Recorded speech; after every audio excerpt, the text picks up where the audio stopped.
Capcom Vs SNK, a masterpiece of crossover fighting games. These unprecedented collaborative efforts brought together two iconic realms of gaming in an epic clash of titans. These were more than just fighting games, these were a celebration of gaming history, a fusion of two iconic universes that resonated with fans on a profound level. It wasn't just about defeating opponents, it was about bridging the gap between rival franchises, paying homage to the legacies of both Capcom and SNK equally. The memories of heated battles, fierce rivalries, and sheer joy of discovering new combos still linger in the minds of those who experienced the magic of these titles. So, with all of that said, join me on this nostalgic journey today as we revisit the entire history of these iconic crossovers. Hello ladies and gentlemen, Big Daddy Top Hat here. This is the full Capcom vs SNK fighting game series retrospective. Yeah! To start this story, let's head back to the fantastical year that was 1998. In this glorious period, Capcom had just released one of their most polished fighting games yet, Street Fighter Alpha 3, the apex of the Alpha series and a video game that included the most expansive Street Fighter roster as of yet. As for their fellow competitor and arcade giant SNK, they had recently released the fighting game The King of Fighters 98 for both the Neo Geo arcade and home consoles. King of Fighters 98 and Street Fighter Alpha 3 were both critical successes, and for many years, particularly in South America and Asia, fans debated which offering from the two franchises was better. However, with SNK and Capcom being direct rivals within both the fighting game and arcade market, the chances of seeing the characters from these two ever face off seemed slim, but that didn't stop seeds from being planted over this period. You see, Street Fighter Alpha 3 and King of Fighters 98 would be covered by several gaming publications, obviously even in the same magazines due to being released around the same time. A magazine known as Arcadia would be one of these publications, and since they were covering both games in the same issue, the typical clickbait style decision was made to smack King of Fighters vs Street Fighter across their bloody magazine's front cover. Unsurprisingly, considering most people do not bother researching past reading a headline, this would lead to many people who saw this magazine on shelves to just automatically assume there was a crossover in the works, meaning they believed it would only be a matter of time until we saw the cast of Street Fighter duke it out with the King of Fighters. The magazine's clickbait style headline led to many gamers doing what gamers do best, pissing and moaning that the headline was not as literal enough for their feeble brains to have been able to comprehend. Being a content creator myself, I am more than familiar with dealing with these absolute Borosaurus Rexes, who despise sensationalism and instead yearn for a sanitary world where no one puts fun spins on topics and instead just delivers dull, monotonous facts. My god, a portion of gamers are boring, sad, grumpy bastards. This general uproar within the magazine's metaphorical comment section resulted in many readers voicing their annoyance at the publication, but regardless of the reason behind this unnecessary outrage, some say that this racket and noise grabbed the attention of both Capcom and SNK, which would supposedly result in getting the ball rolling with the real Capcom vs SNK games that would eventually surface. Years later, in a 2021 interview with Polygon, we would get to learn more about how this crossover came together, with Takashi Nishiyama playing a pivotal role in this process. What's significant about Nishiyama is that he had previously played a crucial role in pioneering fighting games and pushing them forward, working for both companies. First, he created the original Street Fighter game, working for Capcom in 1987, then later Fatal Fury for SNK in 1991. The game starring Terry Bogard that can be seen as Street Fighter's spiritual successor. Noritaka Funamizu, who was the general producer at Capcom Japan, notes that Nishiyama, the then head of development at SNK, had dinner with Capcom's head of development, Yoshiki Okamoto, with the two suggesting to each other they try and have a crossover game made. Nishiyama himself adds, "We talked about putting the past behind us, and the idea came up of combining our forces and using each of our company's characters in a collaborative project." And Okamoto thought that the idea was very interesting. So I told Okamoto to convince Tsuchimoto to make that happen. I would convince Karasaki to make it happen.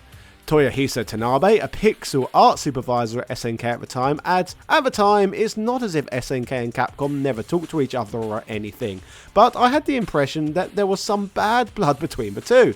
When I heard Capcom and SNK would be collaborating, it felt like, spring is here! Like there was a thawing in relations between the two companies. For me personally, it previously felt kind of difficult to approach people at Capcom, but thanks to that collaboration, I got to know the people there.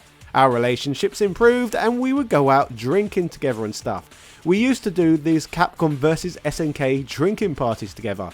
Tanabe also notes that he doesn't know if this is something he should be saying, but coincidentally, 2 years before Capcom Vs SNK came out, they made King of Fighters 98, and actually had a little bit of time after they finished development. So the team ended up making a build of the game with Ryu and Ken in it. He builds on this by saying this isn't something that a lot of people know, but I was playing as Ryu and Ken in King of Fighters 98.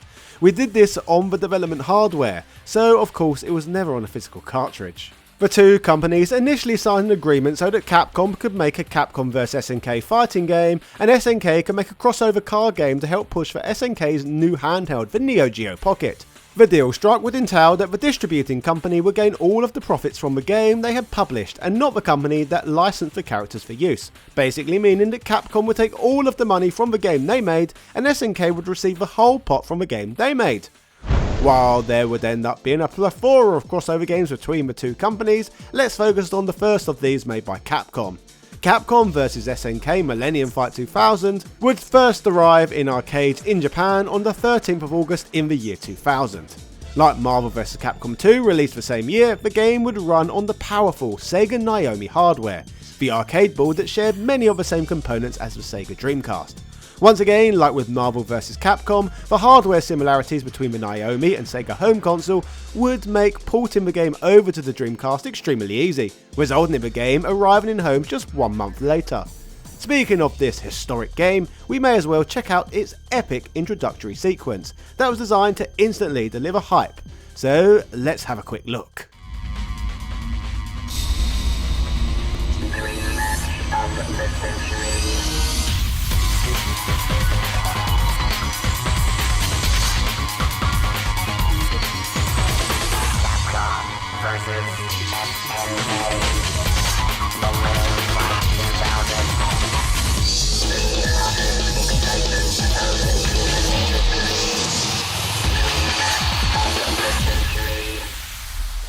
Capcom vs SNK Millennium Fight 2000. As you can see from this awesomeness, the rumour that nobody believed was true was now a reality.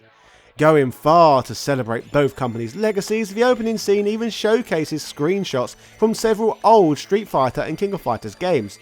The text suggests that it is finally time to establish who is the strongest. So with that said, let's dig deeper straight into this unbelievable game.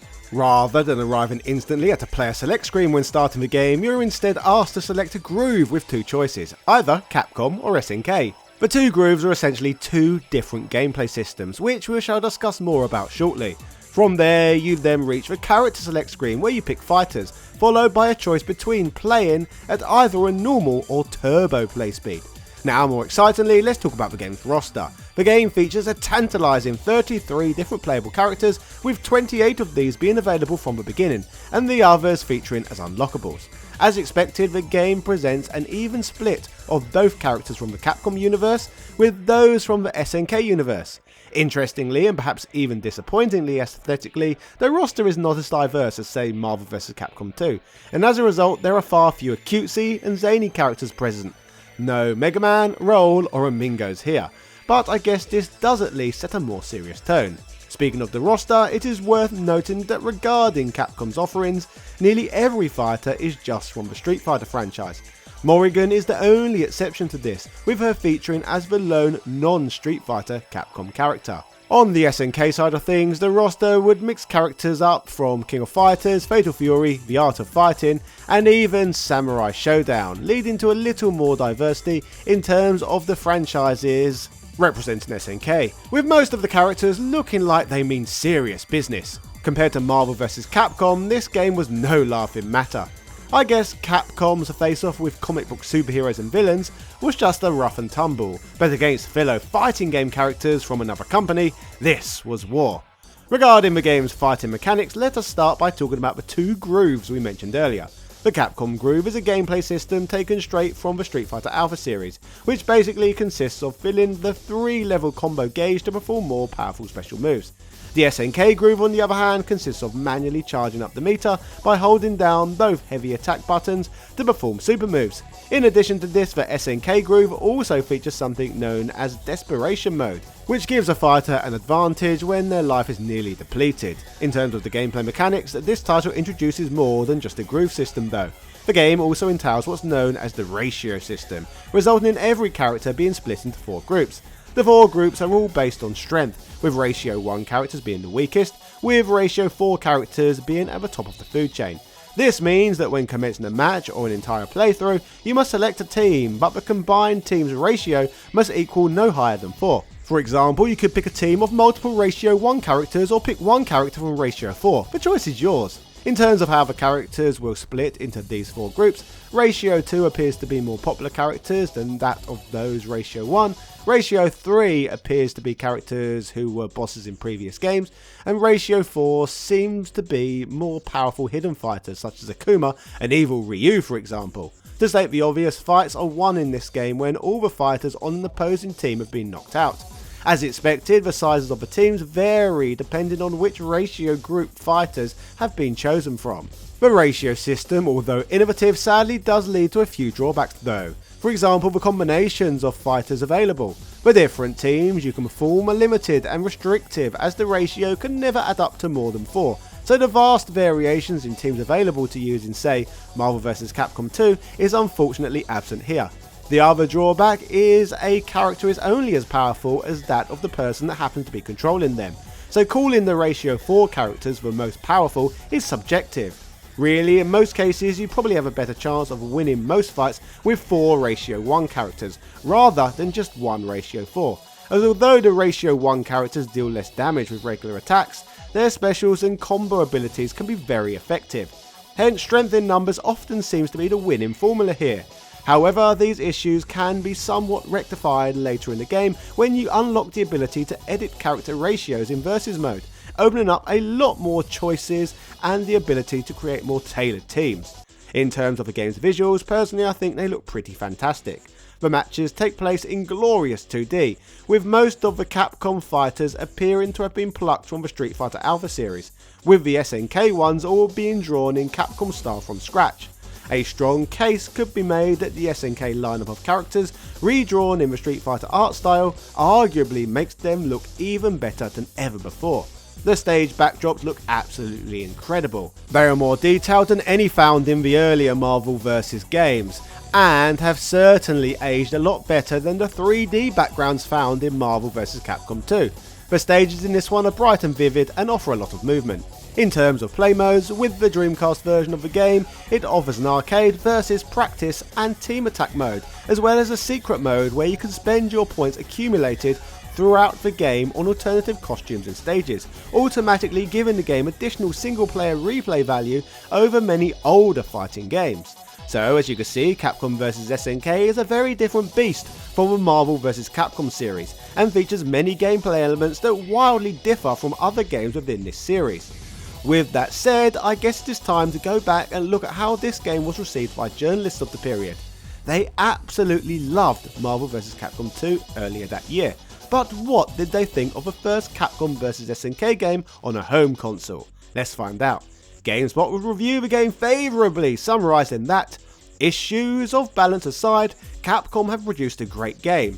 Though the SNK characters' repertoires of moves had to be simplified to fit into the Capcom scheme, what remains of them works quite well in the present context. Fans of either series would do well to check the game out, as it needn't be reiterated how tempting fights between the characters of these rival companies are to watch unfold, let alone have an active hand in. The video game critic would add to this with the following: the graphics here are stellar, and the backgrounds are the best I've seen in any fighter, hands down.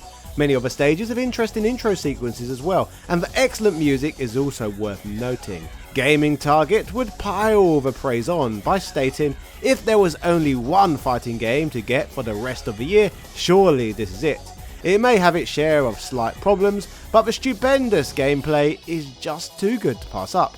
IGN loved the game too and would round their write-up with, Capcom vs SNK shouldn't be measured by what it isn't, but instead by what it is. A slightly flawed, if not terrific fusion of some of the best fighting games that ever graced our consoles.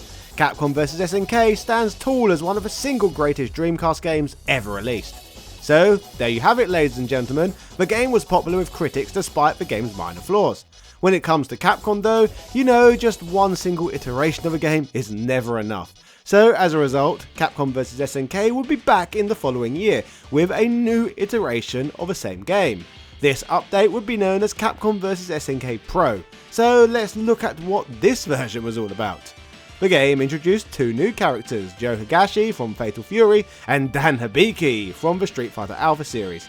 On top of this, existing characters would be given new moves and new play modes were introduced. But was it worth releasing this update to the game just 1 year after the last version? Well, Pro was eventually released on two different home consoles, the first of which was the Sega Dreamcast, and the Dreamcast version of the game was released exclusively in Japan, which one would probably put down to the slow death of the Dreamcast in North America. The game remains essentially the same as its predecessor, with very few tweaks here and there.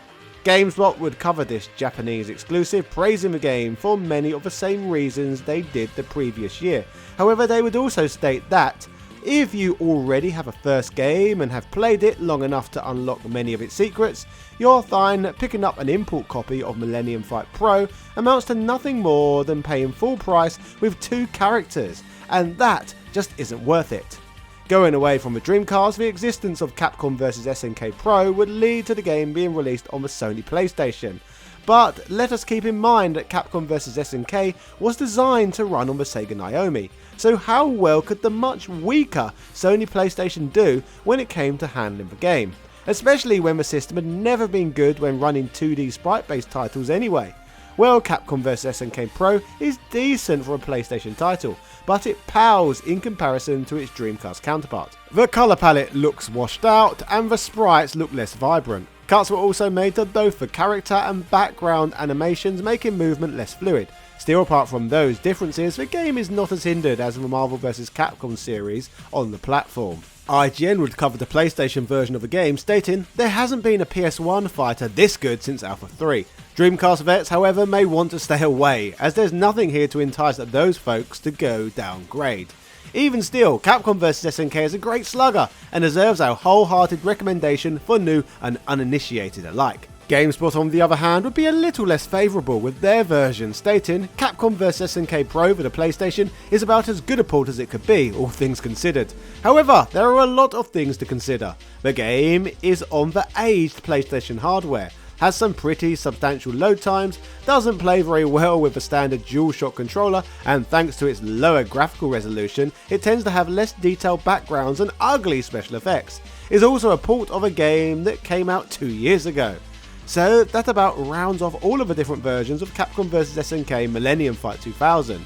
The game's first version on the Naomi and Dreamcast was a beautiful little title to offer the play experience largely different from Marvel vs Capcom 2, which launched the same year. Although the ratio system was flawed in places, it was interesting to see Capcom try something new with their tried and tested fighting game genre. Capcom vs SNK Pro, on the other hand, stinks of a typical Capcom style cash grab, where they released the same game with minimal changes multiple times in a greedy effort to make a little bit of extra cash. I guess they had those SNK IPs and wanted to milk them for all they were worth. Still, let's be honest, they are even more predatory today, insanely charging $60 if you want to purchase something as basic as the Street Fighter 6 Teenage Mutant Ninja Turtles foreskins. Yes, you heard that right, $60 for Turtles foreskins. Disgusting. Jokes at greedy Capcom's expense aside, Capcom vs SNK marked a special moment in history. Witnessing the game being published, Toyohisa Tanabe notes how epic a moment it was for him, adding, "I had worked on the King of Fighters games at SNK, and those were kind of the big party titles where a bunch of different characters came together. But Capcom vs SNK took that festive party atmosphere to the next level by transcending the company's boundaries. In many ways, it was like a dream game for me. It was so nice seeing the characters that we had designed get reinterpreted by the people at Capcom. And as a game too, I really loved it. At the time, it felt like the only way we could ever top this would be if we made a truly Olympic scale fighting game. Something crazy like Sega vs Namco vs SNK vs Capcom. So the dream game that many had fantasized about finally existed. But if you know your video game history, you will know that this was just one of many crossovers between the two companies. Capcom vs SNK 2, Mark of the Millennium 2001, known as Millionaire Fighting 2001 in Japan, would be Capcom's epic follow-up to Millennium Fight 2000. And what an impressive title this is. For those who have played both of these games, straight from the get-go you will notice a new feature, a change in the groove system. In Millennium Fight you could choose between two. One groove offered mechanics more in line with the Street Fighter series, whereas the other was more in line with mechanics found in the King of Fighters series. Mark of the Millennium 2001 differs in that it now offered 6 different grooves instead of just 2, which really switches things up, so let's discuss how each of these grooves work. The C groove is a system reminiscent of the one found in the Street Fighter Alpha series, as observed in the 3rd installment through the Aism. Its primary aspect involves a super gauge that is divided into 3 tiers. This gauge gradually fills during the course of the battle, enabling the utilisation of super moves. The potency of the button pressed for executing these moves not only influences the inflicted damage but also dictates the extent of the gauge depletion. Additionally, this system is the sole groove that permits aerial blocking. Other gameplay elements encompass a dash, guard cancel counterattacks, roll-in dodges and tactical recoveries. The A groove is just like Street Fighter Alpha 3's Vism. This mechanic also deactivates super moves in exchange for custom combos. These custom combos enable players to link hits seamlessly into each other within a combo. To initiate these combos, players need to press both hard attack buttons when their gauge is completely filled, after which it will gradually decrease. Additional gameplay elements include dash, guard, cancel counterattacks, rolling dodges and fall breakers. The P groove employs the iconic Super Gauge format from Super Street Fighter 2 Turbo, as seen in Street Fighter Alpha 3's Xism variant. The system revolves around a solitary gauge that gradually fills as the player inflicts or receives damage. Once this gauge reaches capacity, it grants access to a potent super move, or super desperation move. This mechanism also accommodates parrying, enabling players to deflect incoming attacks strategically to set up counterattacks, a technique reminiscent of the Street Fighter 3 series. Additional gameplay elements encompass a dash ability, a short jump mechanic and tactical recoveries. The other 3 grooves instead are built around SNK game mechanics. So with that said, let's address the S groove, a gameplay mechanic reminiscent of the King of Fighters 94 and 95, along with the extra mode from 97 and 98. In this system, players are required to accumulate energy in their power gauge by guiding their character to channel their inner chi. When the character's health is critically low, indicated by the traditional flashing red gauge, they gain the ability to perform level 1 super moves and super desperation moves an unlimited number of times. However, unleashing level 3 super moves and desperation moves necessitates both low health and a fully charged power gauge. In a faithful nod to the source material, this groove exclusively offers a sidestep dodge maneuver. Additionally, the gameplay entails a variety of other elements, including the ability to sprint, execute brief jumps, initiate guard cancel counterattacks, and strategically recover from difficult situations. The end groove is much like the system introduced in the King of Fighters 96, and continued onwards. Players accumulate stock as their power gauge fills. These stocks can be expended in various ways, including executing super moves or super desperation moves, obtaining temporary boosts to attack and defense, or performing a guard cancel for evasive maneuvers. Additional gameplay elements include mechanics like running, short jumping, counter-attacking with guard cancel moves, executing rolling dodges, and initiating full breakers. Finally, we have the K groove, a gameplay system reminiscent of the Samurai Showdown series, featuring a power bar that gradually fills as the character sustains damage. Upon reaching maximum capacity indicated by the blazing Akari Rage emblem, the character's appearance will shift to a crimson hue and the gauge will commence gradual depletion. However, this state empowers the character's attacks, infusing them with heightened potency. Furthermore, the character gains the capability to execute level 3 supers during their interval, which persists until the gauge empties and the character's visual presentation reverts to its original state. This particular style of gameplay also incorporates the Just Defend mechanic inspired by Garu Mark of the Wolves. Notable additional gameplay attributes encompass a dashing maneuver, abbreviated jumping techniques, and the ability to counteract falls in a nimble manner. All these grooves present a huge number of options to experiment with, instantly making Capcom Vs SNK 2 one of the most rich and diverse fighting games around, and this is of course only just scratching the surface of what this game brings to the table. Another substantial change from its predecessor, and an element that many fans would love with this one, was the return of a traditional 6-button control scheme. Something that had been absent in both the first Capcom vs SNK game and Marvel vs Capcom 2 as well, a popular choice indeed, particularly amongst fighting game diehards. In Polygon's oral history piece on the legacy of the franchise overall, James Chen, a Capcom vs SNK FAQ writer, would comment on this change, noting, when Capcom vs SNK 2 came out, that to me felt like this was the next great Street Fighter game because they added all the grooves. Capcom vs SNK 1, if people don't remember, put players' attacks on 4 buttons, and that didn't feel very Street Fighter-y, and I know a lot of people didn't like that. When Capcom vs SNK 2 came out and it went back to 6 buttons, I wrote FAQs for both of those games, and you can kind of see it in my FAQ for Capcom vs SNK 2 that I just keep talking about the fact that it's 6 buttons again and how wonderful it is. I was so happy that it was 6 buttons, and the graphics were so good. The gameplay was really solid in it. It really felt to me like this is where Street Fighter needs to go. In the FAQ itself, I'm like, you've got to play this game, please play this game because it's so good. Let's make this game popular, you know? I'm practically begging readers to play the game because I was so enamored with it at the time, and I just thought it was going to be the next big thing. Beyond the excellent grooves and lauded control system, we can't talk about Capcom vs SNK 2 without talking about the game's roster.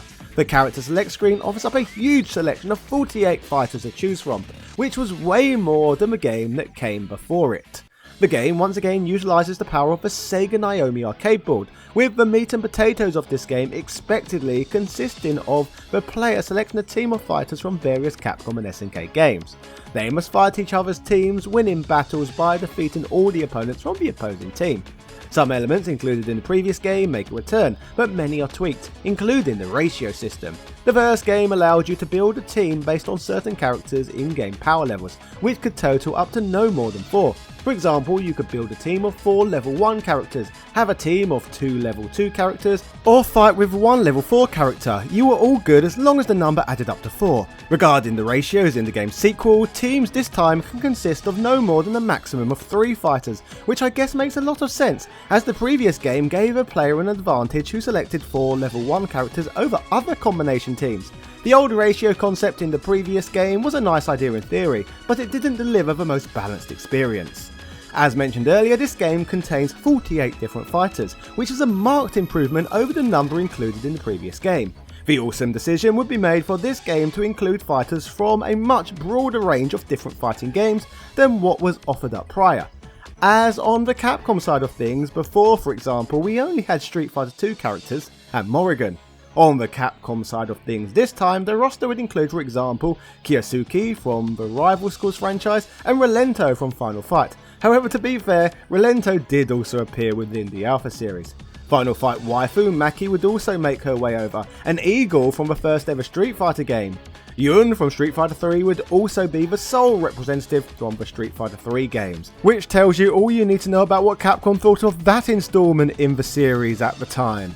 Regarding SNK newcomers, there would be a lot on their side of things too, including characters being brought over from Garou Mark of the Wolf, Samurai Showdown Art of Fighting, Psycho Soldier and The Last Blade 2, just to name a few games that characters would be drawn from. From all of this, it is clear that the roster is more diverse in terms of franchises included than with the previous game, but it remains very Street Fighter and King of Fighters heavy at its heart, which is nothing to complain about, I suppose. Speaking of the many fighters this game includes, you would hope that Capcom would have gone to the effort to redraw many of their sprites to make sure they all fit into this game's new environment and look as awesome as all of the fresh SNK characters they had drawn. But nope, sadly, that wasn't the case at all. As amazing as this game is, nearly all of the Capcom character sprites have been plucked from other games, preventing it from feeling completely uniform and a bit lazy in the art direction in places. The most egregious of these is of course the inclusion of Morrigan's 1994 Darkstalker sprite work, which was now 7 years old by this point. It almost felt like a running gag, considering how many times across so many games this exact sprite work had been included in. In contrast, the SNK characters look really nice, and it was great to see Capcom's interpretation of each of them. In terms of the stage backdrops, you will probably notice that the 2D backgrounds from the first game are gone, and 3D backdrops have been drawn in their places. This graphical style is identical to that used in Marvel vs Capcom 2, which we covered on this channel at an earlier date. As you would expect from a game programmed to run on the Sega Naomi arcade hardware, the first platform the game would arrive on would be the Sega Dreamcast after the arcade.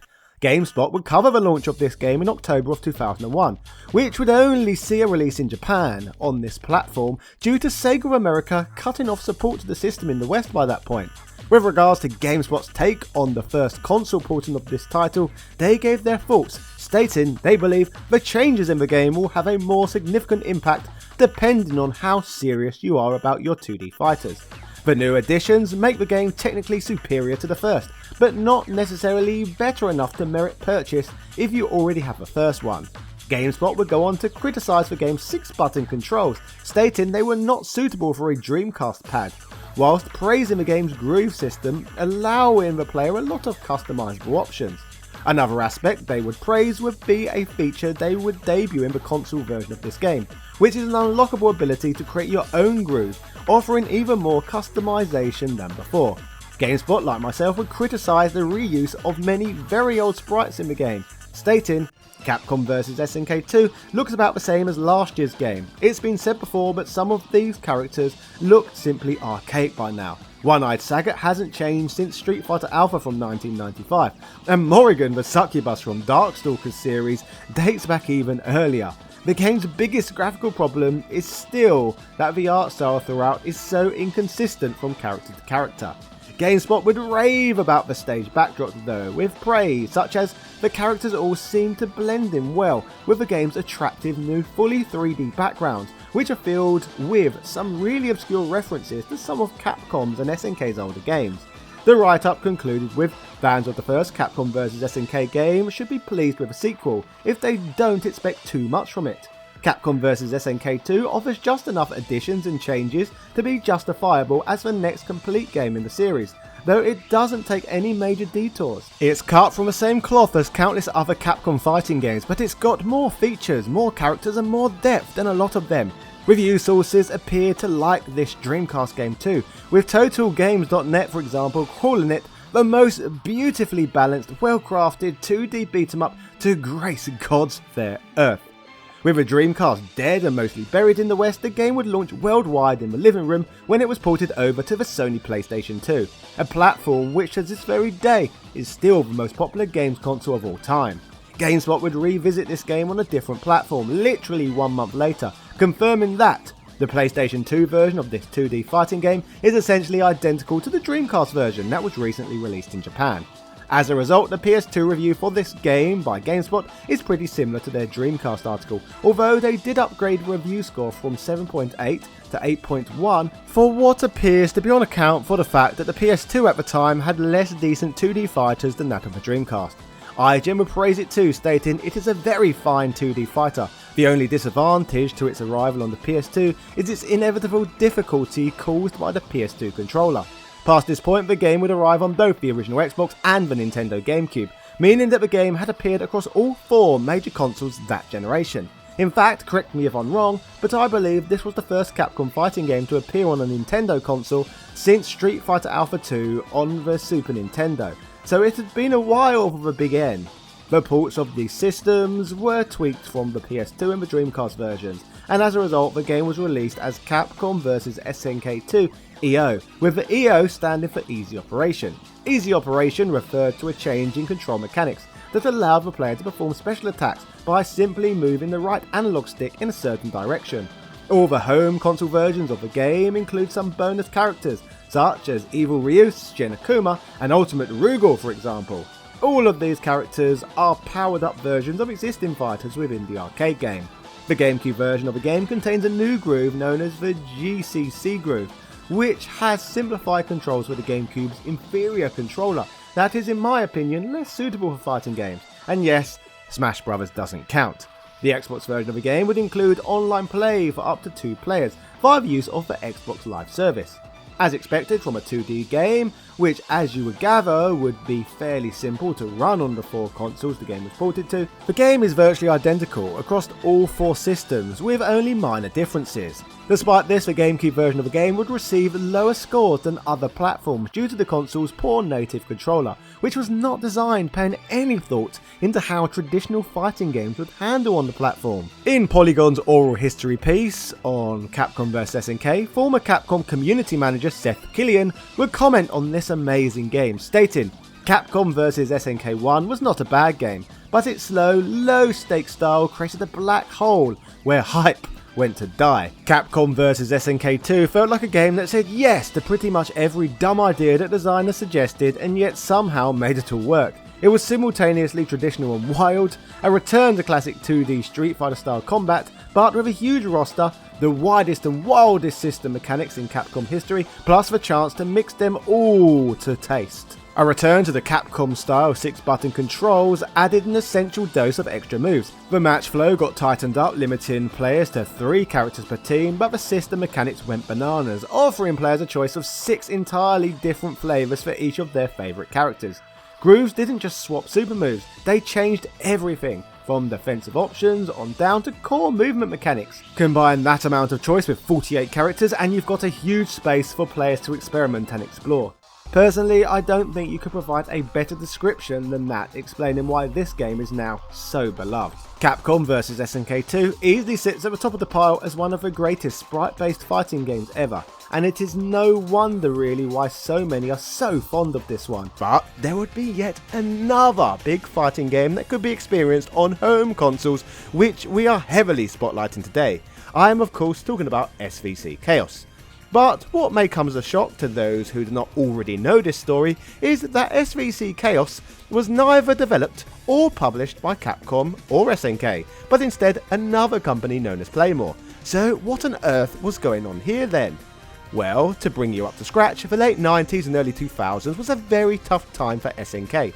The company would make mistake after mistake, with these mistakes eventually catching up with them. You see, in the build up to this relationship, SNK had made lots of questionable business moves, including launching the failing Neo Geo CD home console, the failed Polygon-based Hyper Neo Geo arcade system, and of course their underperforming Neo Geo Pocket handheld range that didn't shape up to be the Game Boy alternative they had hoped for. In fact, by January of the year 2000, SNK's poor financial status would lead to the company being acquired by a corporation known as Aruze Gaming, leading to the darkest period for SNK games yet. If you're not aware of them, Aruze is a company known for manufacturing pachinko machines. This acquisition was mostly driven so that Aruze could feature King of Fighters characters on their pachinko devices, which made sense considering both King of Fighters and pachinko were both popular in Japan. SNK, now under Aruze's control, would downsize the gaming side of the company's business and would cease all American operations by June of that year. Rights to the distribution of their arcades in the region were sold, and the localization of releases for their console games was sold to outside companies. Through all this, a mass exodus of SNK employees would take place, with many of their best and brightest jumping to Capcom, and others founding their own development houses, such as Dimps for example, who would ironically be the company who SNK would allow to develop Match of the Millennium. During this dark age, SNK would hemorrhage employees, including one group of staff leaving to make a development house known as Brizzasoft, which would win the rights to develop games such as King of Fighters 2001. During this period of turmoil, even SNK founder Akichi Kawasaki would leave, who, like others, he too would form a new company. In his case, in August of 2001, Playmore would be born, the very company who would make SVC Chaos. But before we get to talking about the game itself, there is a little more important history that we need to touch on. By October 2001, SNK under Aruze would end up in an even worse financial situation, leading to SNK filing for bankruptcy. This would result in them having to put all of their intellectual property rights for its franchises up for auction. But in an awesome twist, none of this ended up as tragically as it sounds. The winning bid for SNK's intellectual property rights would be won by Playmore, the company owned by Kawasaki, and the very same man who was the brand's original owner. From here, Playmore would even go as far as to hire back many SNK employees and would acquire Brizzasoft and other development houses where they had gone to work. In this period of mass reconstruction, distribution deals and new international offices were re-established around the world, including a return to the USA. Operating under the new name SNK Neo Geo by 2002, Kawasaki would pick up another astonishing win, and perhaps his biggest yet. That year, he would successfully manage to Suarus for 6.2 billion Japanese yen, due to the fact that they were continuing to use SNK intellectual properties on their bloody pachinko machines. After the acquisition, retrospectively, SNK found that Kawasaki really did get the ultimate revenge on the company that drove the brand he built completely into the ground. What a turnaround. So what for the SVC Chaos game that would emerge from amongst the chaos? Let's find out.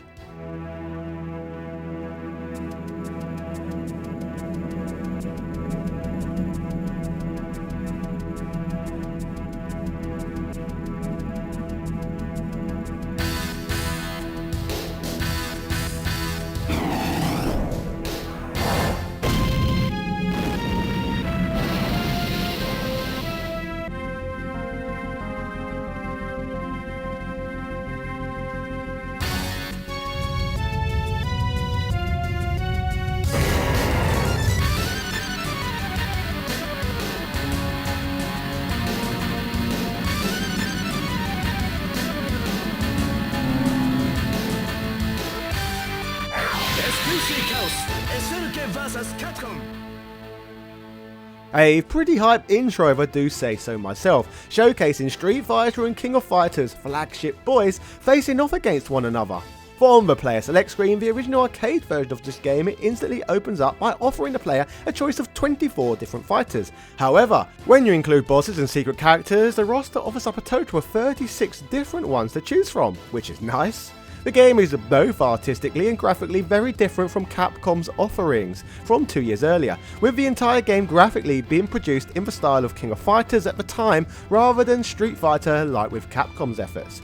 Changes do not end here though, as the gameplay is very different too. The game draws heavily from King of Fighters 2002, meaning that it takes advantage of a 4-button configuration, with many of the same techniques being carried over. The 4-button system incorporates light and strong kicks, punches, cancels and charging attacks. Different from the regular King of Fighters formula though, the traditional team battle format is not carried over, with it instead offering players simple round-based one-on-one encounters. Teddy Long was not amused. All matches start out with some dialogue with lots of trash talking between the fighters, resulting in a crazy number of different dream confrontations unfolding. Some of these are absolutely wild, such as Chun-Li threatening to arrest Mai Shiranui for indecent exposure, and Balrog assaulting her after she refuses his offer to become his queen. There are plenty of interesting showdowns here. In terms of completely new mechanics that the game would introduce, a technique would debut known as the front grand step, a maneuver that would allow players to cancel attacks with a forward dash. This can be executed while guarding from an opponent's move, but will consume 1 power gauge level. Speaking of the game's power gauges, the ones featured in this game are known as the Groove Power Gate system. These gauges consist of 3 levels that fill up when a player both lands and blocks attacks. Unlike the Capcom Vs SNK games, SVC Chaos features no air guards and has no traditional groove system, with the game instead focusing on quicker gameplay. Going back to the gauges, when the gauge is filled to either the first or the second level, players have the ability to perform special moves, guard against cancel attacks, and even guard against guard cancels from step maneuvers. When the gauge is filled up all 3 levels and it's at max power, your character reaches a state known as max activation. During this phase, a timer is activated and the character has the ability to cancel any of their moves at any time, as well as still being able to perform super special moves and guard cancels. When the time expires, the gauge simply returns to level 2. Further from the super special moves, characters also have something known as exceed moves, additional attacks that can be executed when the player's life bar is less than half. These basically function as desperation maneuvers. Like previous crossover games between these two brands, this title's fighting roster is extremely King of Fighters and Street Fighter 2 heavy, which begs the question as to why they never simply called the earlier title Street Fighter 2 vs King of Fighters in the first place, as that is certainly the main sources where most of the characters have been taken from anyway. To be fair to SVC Chaos, this game has more characters from elsewhere than others from the 2 corporate entities, so let's touch on some of these additional characters, starting with those who are available in the game's initial 24.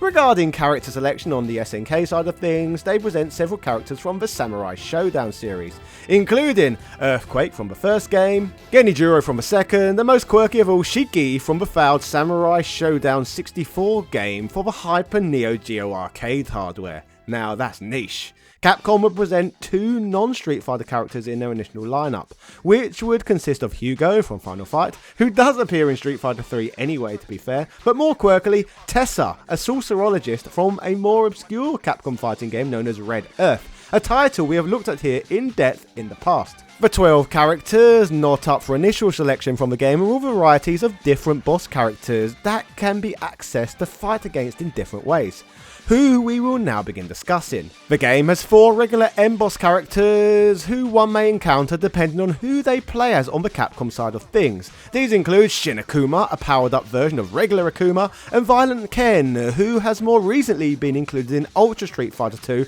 on the Nintendo Switch. Interestingly, this was the first time the character ever appeared in a game after taking inspiration from a form of Ken which was included in the Street Fighter 2 manga previously, Brainwashed Ken. SNK bosses consist of Orochi Ori, who has also appeared in all of the other Capcom SNK crossover games, and secondly, the ridiculous Serious Mr. Karate. Moving on from the standard boss encounters, the game also features mid-boss encounters too.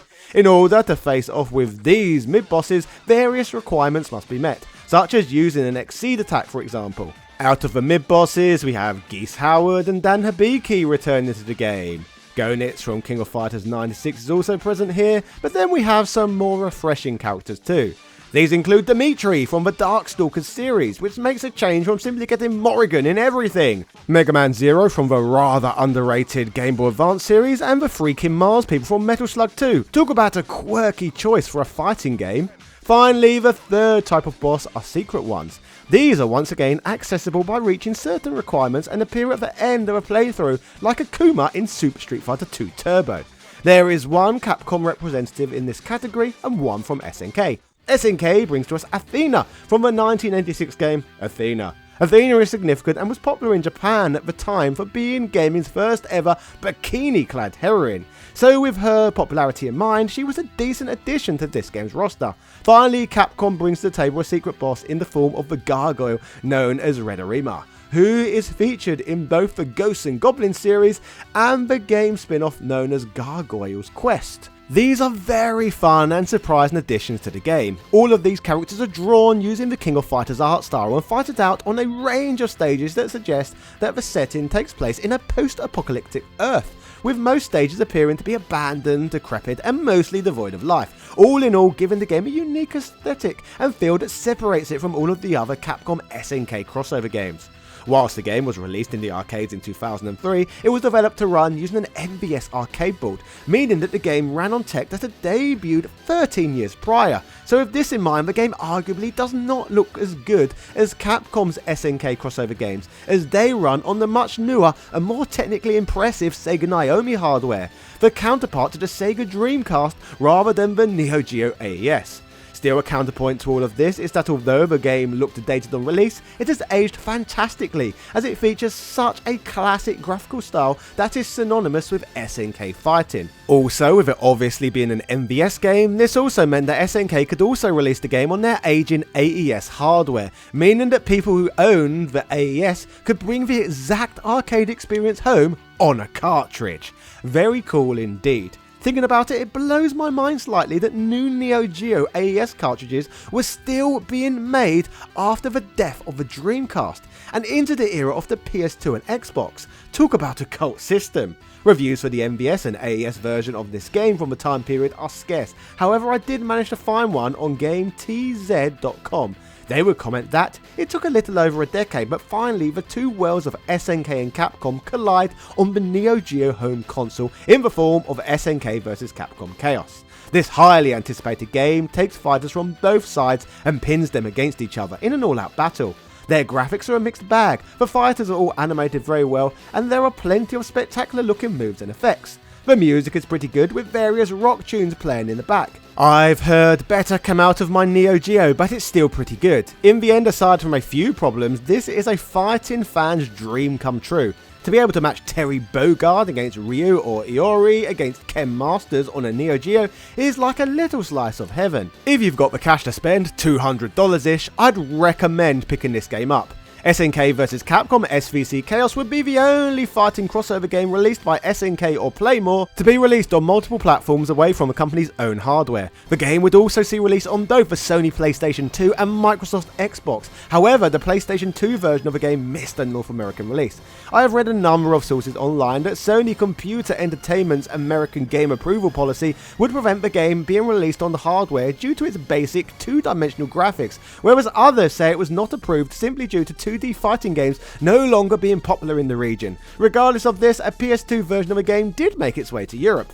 Regarding the mainstream console releases, GameSpot would write, SVC Chaos combined tons of different characters from each publisher's respective decade-old fighting game franchises and lets them and you have at it in traditional one-on-one martial arts matches. Not only does SVC Chaos simply not play particularly well by the standards of 2D fighting games, but also the game's implementation of Xbox Live support is flawed. The main problem with the Live support is that you can't choose to have a rematch against the other player once a fight is over. That means as soon as you win or lose, you're first awkwardly prompted to either save the replay of the match or not, and then you're unceremoniously dropped at the Xbox Live main menu where you can choose from the standard quick match and Optimatch features all over again. Despite the problems with live functionality and the actual gameplay, SVC Chaos can still be pretty fun if you find yourself pitted against a similarly skilled opponent. As mentioned, SVC Chaos' cast of characters is obviously the main attraction.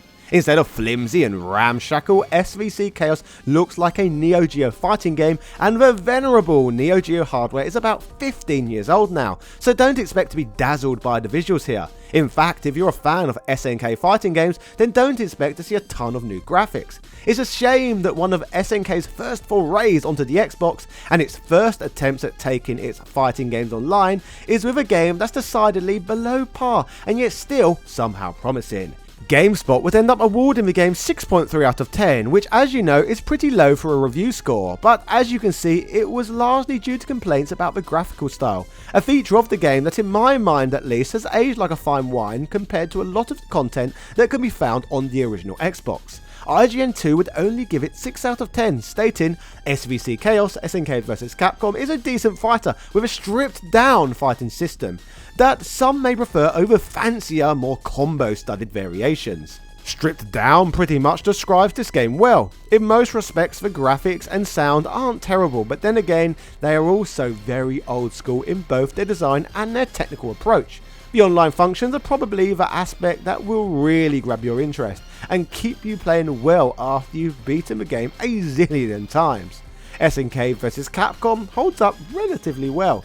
Reviews across the information superhighway at the time seem to draw similar conclusions, with the biggest criticisms for the Xbox version being the online features not being particularly well implemented and the graphics looking like they've come straight from the past. Obviously, these are all perspectives that have come directly from the dawn of the noughties, the era whereby everyone only had polygon graphics fetishes.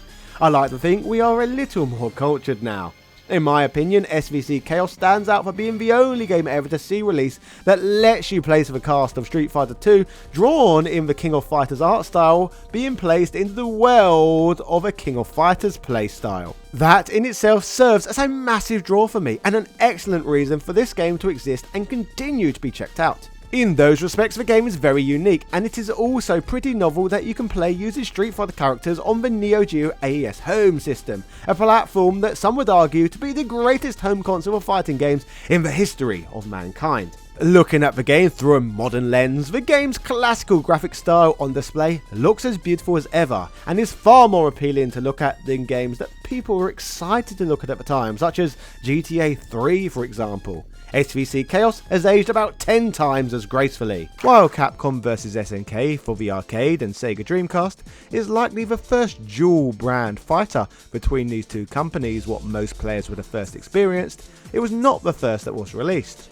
as before Capcom produced their fighting game using both companies' rosters, SNK had their hand at trying this first. As laid out by myself previously, part of a deal struck between these brands was that whoever developed and published each game would be able to claim all of the financial spoils, so therefore SNK had a fair amount riding on the success of this fighter. Rather than trying to produce arcade hits like Capcom would ultimately choose to do with their games, SNK on the other hand decided they wanted to lean into some of Capcom's strongest IPs with a slightly different purpose, promoting and helping to shift units of their handheld console range that they had designed to try and compete with the beloved Game Boy Color. The SNK Neo Geo Pocket Color was a 16-bit handheld gaming console that saw release in the late 90s. As one might expect, considering it doesn't have the same pop culture relevance as Nintendo's portables, these things never really managed to sell great. Yes, it's a fun little machine with an extremely satisfying clicky analog stick, but sadly for SNK, the Neo Geo Pocket Color didn't have Pokemon games, so you can guess what would happen there. Despite its shortcomings as a distant runner-up in the battle with the Game Boy, the handheld platform remains a cult favourite, boasting a respectable collection of games. Let's not forget that we're talking about an SNK console after all, a developer and publisher who were renowned for creating some of the best games of the era. So with this additional context in place, let's swiftly move on to talking about one of the highlights of the platform, the remarkable SNK Vs Capcom, the Match of the Millennium. Match of the Millennium is a wonderful little fighting game released for the handheld in the winter of 1999, predating Capcom's more famous Dreamcast crossover by nearly a year.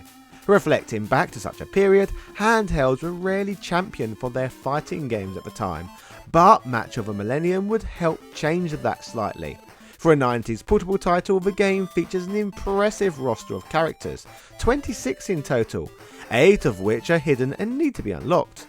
In addition to the sizable roster, the game brings to the table a large selection of play modes and customizable options, all in all making this pretty deep for what is essentially, graphically, a lot more simple than the efforts Capcom would put out. As promised, functioning as a versus fighter, SNK already had prepared a decent base to help ensure this was as polished a game as possible. What I mean by this is that the title both looks and plays very similar to King of Fighters R2, another excellent game that can be found on the Neo Geo Pocket Color that had already been released earlier that same year. As for the large roster of playable characters who we briefly mentioned earlier, the title offers up an eclectic selection of SNK and Capcom characters, just as promised. In terms of the individual franchises that this great game celebrates, the ones available are pretty similar to the ones that will be featured in Capcom Vs SNK, released at a slightly later date. Despite this, personally I think this one provides a little more welcomed diversity, as in my opinion SNK did a better job of providing a varied lineup than Capcom managed to do. What I mean by this is that the Dreamcast game would only give us Street Fighter characters and Morrigan on the Capcom side of things. However, in Match of the Millennium she is joined by fellow Darkstalkers combatants BB Hood and Felicia, though the rest are still all Street Fighters. I guess if you're going to make a Capcom fighting game, you may as well rely on the fighters that most people will likely know. For what on a surface level may look like a simple handheld game, the title offers up a rich range of play options to explore, including Tourney mode, which as you'd expect, lets you compete in a tournament. Upon selecting this mode, the game gives you 3 options. You could choose between single, tag and team mode, which is pretty self-explanatory with regards to what each of these functions presents. Basically, modes consisting of 1-on-1 matches, 2-on-2 matches and 3 fighter queue teams. But opportunities for choice don't end there, as a selection is then given labelled average, counter and rush. These are essentially playstyles that change up the mechanics of the characters you select. This is the equivalent of picking a groove within Capcom's Capcom Vs SNK offerings. As for how each of these function, the average style is similar to the style found in most Street Fighter games. Basically, you are given a multi-level gauge, which you must fill in order to be able to perform super combos. As for the counter style, this one more represents SNK. To fill your gauge when playing with the counter style, style, continuous button tapping needs to be executed. Leaning more into the classic SNK titles, when using the counter style, characters enter desperation mode when their life bar is nearly empty. This gives them an advantage when they are up against a wall in a last ditch effort to turn a bad situation around. Rush mode is perhaps the most surprising addition to all of these, as rather interestingly it is inspired by the Darkstalkers franchise. The rush style involves saving up a 3-level stock of power. This power can then be used to perform a super combo, but unlike when using the average in counter style, this will not completely drain the super combo gauge after one use. When playing the game's tourney modes, like with any classic arcade mode in a fighting game, you must run through a gauntlet defeating opponent after opponent. About halfway through these encounters though, provide something slightly more interesting, an opportunity to face off against your character's designated rival in a quick, one-round encounter. Winning or losing this match impacts the rest of the playthrough, as it ultimately impacts how a tourney session will end. What I mean by this is that the final hurdle changes depending on if you are victorious. If you lose, for example, you must face off against a formidable tag team of super baddies in the form of M. Bison and Geese Howard, the final bosses from Street Fighter II and Fatal Fury respectively. But if you were capable of defeating this pesky rival earlier in a playthrough, you must overcome an even more imposing set of challenges. After already toppling the two crime lords, Evil Ryu and Orochi Iori are the true final bosses. For those successful in taking these guys out, you will get the game's good ending, whereas lesser results obviously lead to a less satisfying conclusion. For those who persevere with this title, it is possible to unlock 8 secret characters by repeatedly beating the game's tourney mode. Every time this is achieved, a silhouette appears of the secret characters covered by a 3x3 grid of blocks. The amount of blocks removed will depend on if you defeated your rival along with the final bosses. Once you've taken off all of the blocks from each character, they will finally be yours. A feature like this is a welcome inclusion in the game that provides an exciting additional incentive that keeps you wanting to come back for more. I love unlockable characters in my fighting games, and it saddens me to no end that the likes of Street Fighter 6 gives us 0 fighters to unlock whatsoever. Paying companies extra money to unlock characters just doesn't deliver the same level of charm as earning them through skill. As for the title's rewarding character unlocking process, for those who are impatient, it is also worth noting that this task can be sped up via transferring data from the SNK Vs Capcom Card Fighters Clash, another crossover that can also be experienced on the quirky Neo Geo Pocket Color. So there's that too. For an additional layer of coolness, moving away from the tourney mode, we have some bizarre goodness known as Olympic mode. This involves attempting to break what the game refers to as event records. Olympic mode offers a whole range of cool and interesting things to do, from a survival feature where you must defeat 100 straight opponents, to a time attack where you must beat 5 opponents in the quickest time possible. Another fun option provided is First Blast, a challenge where you must fight 10 one-blow matches trying to achieve the highest score possible. In this feature-rich game, amazingly, there is even more to do here. There is also multiple crazy minigames to indulge in that have nothing to do with the fighting game genre whatsoever. It is experimental stuff like this which helps make this game so memorable. These minigames include Catwalk, which is a very basic rhythm game, kind of like Guitar Hero, and Ghost Trick, where you must jump backwards or forwards across ledges as Arthur from Ghosts and Goblins. A great legendary Capcom reference there, years before he became a fighting game character in his own right. Building on this insanity, there is even a shooter minigame where you play as Marco from Metal Slug and reenact one of the Metal Slug game's final boss fights. We didn't ask for any of this in a fighting game, but I am certainly not going to complain about it. If that's not enough for you though, how about Target 9, a samurai showdown inspired reaction based game where you slash things with your sword? Lovely. From all of this, by now you should have easily been able to garner how packed to the brim with surprising content that this little game is. SNK Vs Capcom Match of the Millennium is easily one of the most interesting fighting games that had ever been made for a handheld at that point. Although cute and simplistic on the surface, it manages to deliver a very fluid looking and responsive play experience. All of this is without even mentioning this one's great music, which offers up simple renditions of some of the most famous Capcom and SNK tunes around. The game is shockingly good, extremely satisfying to play, and deserves celebrating. While in an official capacity at least, this game remained a Neo Geo Pocket Color exclusive for decades. In recent years it has been re-released on the Nintendo Switch. While this is certainly one way to play it, fortunately Neo Geo Pocket Color cartridges are of use once again, due to the wonderful device that is the Analog Pocket. So it could be argued to be the coolest way of all to play the game in the modern age. Anyway, if you enjoyed this one, make sure you subscribe and watch my video on the history of the awesome X-Men arcade game that didn't come home. Cheerio!